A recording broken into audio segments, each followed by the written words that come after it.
in the heart of the African savanna, there lies a creature both magnificent and tragic, a white lion.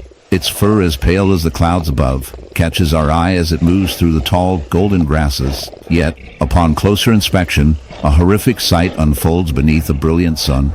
A ghastly wound, infected and infested, the gruesome testament to a battle not with the fierce beasts of the wild, but with a legion of tiny killers, bees. This is not the romantic brush with nature that one might envision when thinking of these regal predators. No. This is a living nightmare painted with the shades of suffering and survival.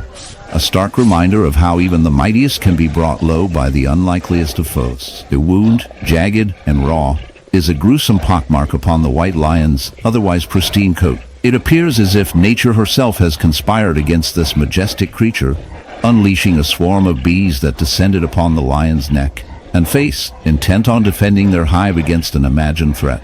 Here lies the irony.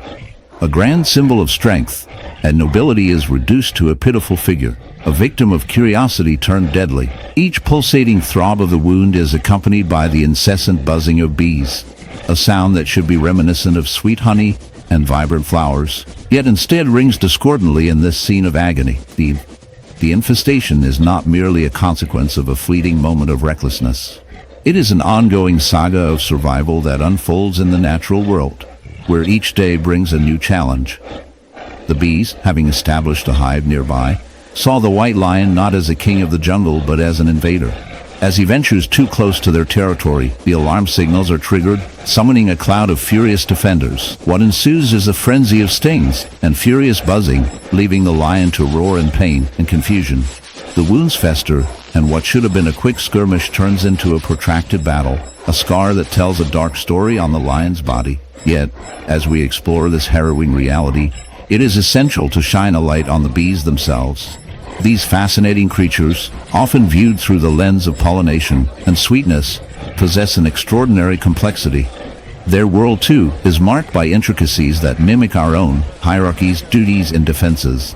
Worker bees risk their lives for the queen. In the icy expanse of the Arctic, where survival is a relentless struggle against the elements, one polar bear captures our attention. This colossal creature, usually a symbol of strength and majesty, now finds itself a shell of its former self, marred by a horrific honeycomb wound that festers upon its side.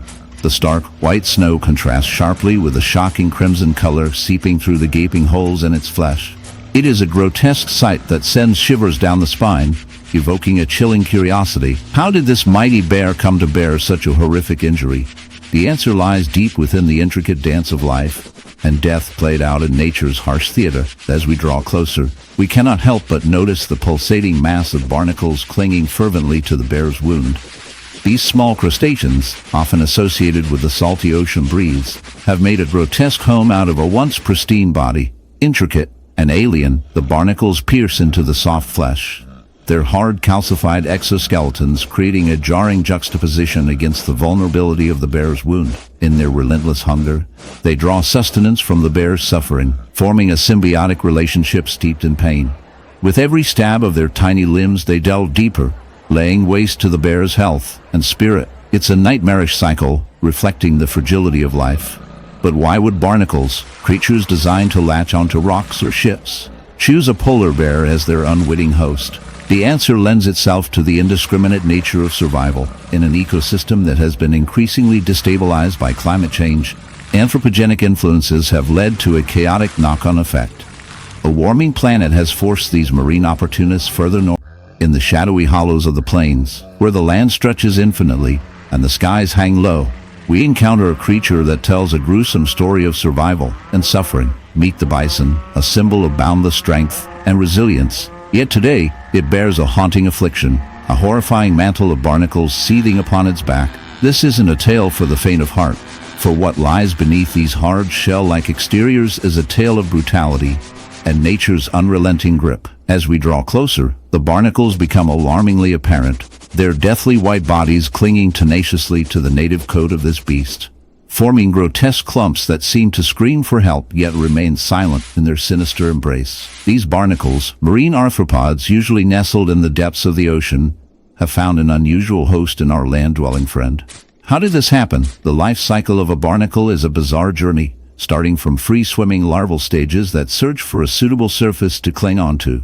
Once they latch onto a host, like our unfortunate bison, they begin a grotesque metamorphosis. Over time, they grow, forming hard, calcified shells, and as they do, the bison suffers.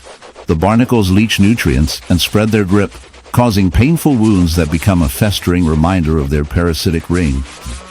The bison sways under the burden of this unexpected weight, an embodied conflict between predator and prey, host and parasite, nature's cruel game of survival unfolding right before our very eyes. As we delve deeper, we realize that this infestation is more than just an alarming sight. It poses a severe threat to the bison's well-being. The incessant irritation leads to open sores, allowing infections to thrive, turning what was once a majestic creature into a shell of its former self. With every barnacle that grows, the bison's chances of survival diminish. It's a grim play of life and death, a harsh reminder of the vulnerabilities of even the mightiest beings in the animal kingdom. Yet, as we stare into the chaotic struggle of this bison, a strange humor emerges from the darkness. Imagine this creature eyeing a pond and thinking, "Nah, not today. I just got a spa treatment courtesy of my new crusty friends." It's a macabre dance of irony, nature's sense of humor striking at the most unexpected times. As we reflect on this visceral scene, we cannot help but draw parallels to our existence. Humans, too, coexist with myriad afflictions, some self-imposed, some blind to our perception. This bison, ironically, becomes our mirror. We exploit nature, unwittingly inviting parasites, be they in the form of pollution or invasive species, into our lives, and like the barnacles feeding off the bison, they can choke the very essence of our being. In a world where the line between host and parasite blurs, we must consider the wounds we inflict upon both our planet and ourselves. The story of the bison serves as a dark reminder of our interconnectedness, and as we laugh at its situation, we must also question who truly is the parasite. In the heart of a secluded wilderness, we stumble upon a scene so grotesque, so unfathomably sinister, that it might haunt your dreams. Picture an ox, a beast of burden meant to symbolize strength and resilience, now reduced to a walking nightmare. Its once mighty frame now serves as a grotesque canvas for nature's dark artistry, a monstrous wound, festering and seething with an infestation of bees. The sight is both captivating and repulsive, a macabre testament to the brutal realities of the natural world.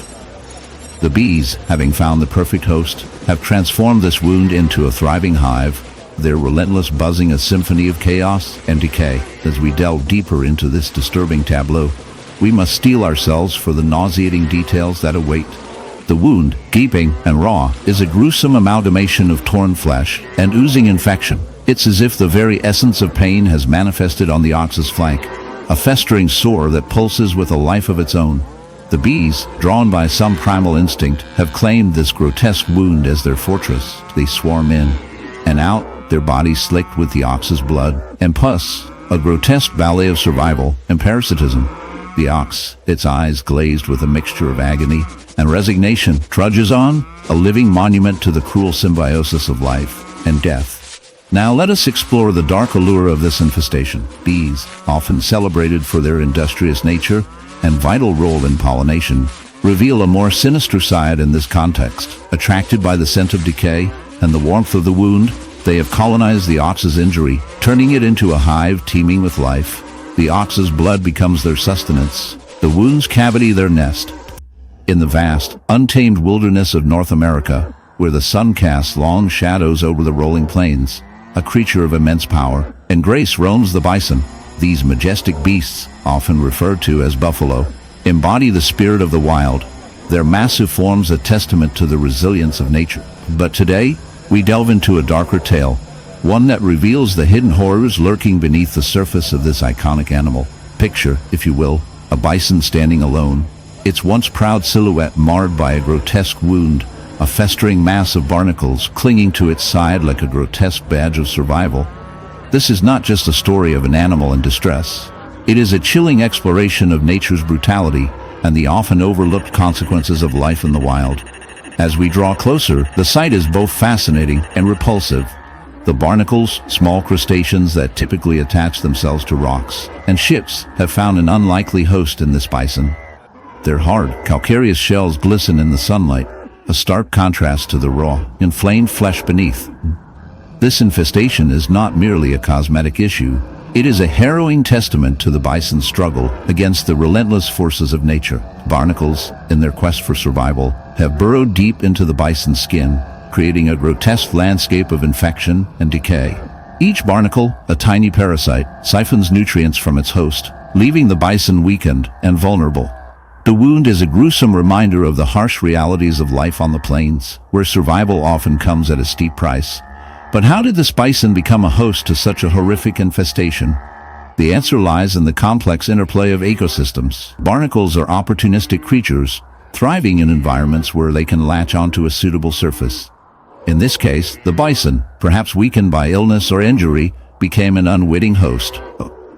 The barnacles, sensing an opportunity, took hold, their numbers swelling as they fed on the bison's flesh.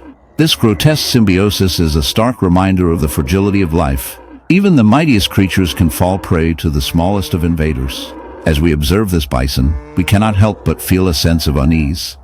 The barnacle infestation is not just a physical ailment. It is a metaphor for the darker aspects of existence.